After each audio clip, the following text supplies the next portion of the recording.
सेना देश की सबसे बड़ी ताकत, हर मोर्चे पर डटी, हर संकट में देश की ढाल बनी। लेकिन अब देश के अंदर राजनीति के मैदान में सेना पर बयानबाजी हो रही है। सेना बयानबाजी की जिद पर है और सैनिकों को लेकर बेतुकी बयानबाजी हो रही है। सैनिकों को लेकर आपत्तिजनक भाषा का इस्तेमाल किया जा रहा है। एक के बाद एक नेताओं की तरफ से सेना के जवानों को लेकर विवादित टिप्पणियां की जा रही हैं। सेना के सम्मान से खेलने लगे हैं नेता, चाहे वो मध्य प्रदेश के मंत्री विजय शाह हो, जिन्होंने सैनिक को, देश की जाबाज सैनिक को आतंकवादियों की बहन कह दिया, चाहे वो समाजवादी पार्टी के नेता सांसद रामगोपाल यादव हो, जो व्योमिका सिंह पर जाति सूचक शब्दों का इस्तेमाल कर रहे हैं, और अब मध्य प्रदेश के बीजेपी सरकार में उप मुख्यमंत्री जगदीश देवड़ा ने सेना को लेकर कह दिया कि वो तो शरणों में है। किसके शरणों में है, क्या कहा उन्होंने, किस तरह की बयानबाजी सेना को लेकर अब तक होती आई है और इस पर क्या कुछ कहा जा रहा है, ये रिपोर्ट देखिए।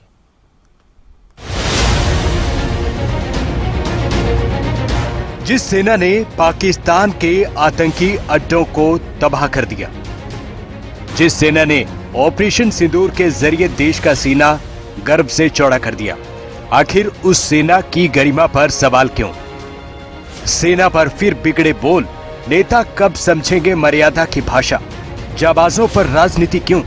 कब तक सेना पर निशाना?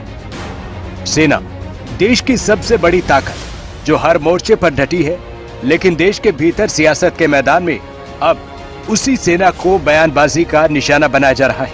एक के बाद एक नेता सेना के सम्मान से खेलने में लगे हैं। विजय शाह से लेकर रामगोपाल यादव, जगदीश देवड़ा तक सभी ने सेना को लेकर सवाल उठा दिए हैं। मध्य प्रदेश के डिप्टी सीएम जगदीश देवड़ा ने कहा है कि सेना प्रधानमंत्री के चरणों में नतमस्तक है। जिन माताओं के सिंदूर को मिटाने का काम जिन लोगों ने किया, जिन आतंकवादियों ने किया, और जिन आतंकवादियों को जिनने पाला, जो पाल रहे हैं, उनको नेस्त नाबूद नहीं कर देंगे तब तक चैन की सांस नहीं लेंगे। और यशस्वी प्रधानमंत्री जी को हम धन्यवाद देना चाहेंगे। और पूरा देश की वो सेना, वो सैनिक उनके चरणों में नतमस्तक है। दूसरे नेता है समाजवादी पार्टी के बड़े नेता रामगोपाल यादव। रामगोपाल यादव ने विंग कमांडर व्योमिका सिंह के लिए अभद्र भाषा का इस्तेमाल किया। व्योमिका सिंह हरियाणा की जाकर जमात और एयर मार्शल भारती पूर्णिया के यादव हैं, तो तीनों तो पीडीए के थे। सेना को लेकर बयान देने वालों में तीसरा नाम मध्य प्रदेश सरकार में मंत्री विजय शाह का है। विजय शाह ने कर्नल सोफिया को लेकर विवादित बयान दिया और उसके बाद कानूनी चंगुल में फंस गए। जिन्होंने हमारी बेटियों के सिंदूर उजाड़े थे, वही कटे पिटे लोगों को हमने उन्हीं की बहन भेज करके उनकी ऐसी की तैसी करवाई। एक बार मोदी जी के लिए जोरदार ताली बजाएं। उन्होंने कपड़े उतार के हमारे हिंदुओं को मारा और मोदी जी ने उनकी बहन को उनकी ऐसी की तैसी करने हमारे जहाज से उनके घर गए। अब मोदी जी कपड़े तो उतार नहीं सकते थे, इसलिए उनके समाज की बहन को भेजा कि तुमने हमारी बहनों को अगर विधवा किया है तो तुम्हारे समाज की बहन आके तुम्हें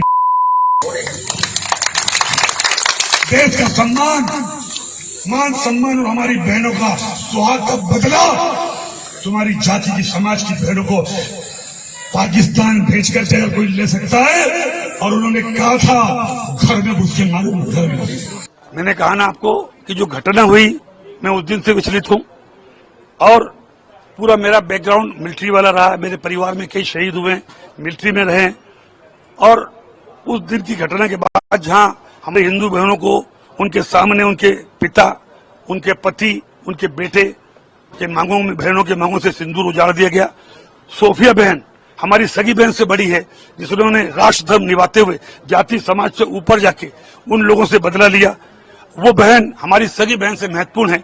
और मेरा ना तो ऐसा कोई मन था, ना इच्छा थी, और उसके बावजूद अगर जोश में कोई बात निकल गई हो और किसी को बुरी लगी हो तो मेरा ना उद्देश्य था। फिर भी अगर किसी को लगी हो तो मैं दिल से एक बार नहीं 10 बार माफी मांगता। सीमा पर दुश्मनों से लड़ती सेना, आतंकवाद और उग्रवाद से देश को बचाती सेना, लेकिन अब उसी सेना पर सवाल देश के भीतर उठ रहे हैं और वो भी नेताओं की जुबान से। असलियत है मध्य प्रदेश की सरकार की, यह असलियत है मध्य प्रदेश की पुलिस की, यह असलियत है बीजेपी की मध्य प्रदेश में और बीजेपी की दिल्ली में। अभी तक आपने एक बार भी जेपी नड्डा जी के मुंह से, अमित शाह जी के मुंह से, खुद प्रधानमंत्री नरेंद्र मोदी जी के मुंह से सुना कि यह बिल्कुल गलत कहा गया है?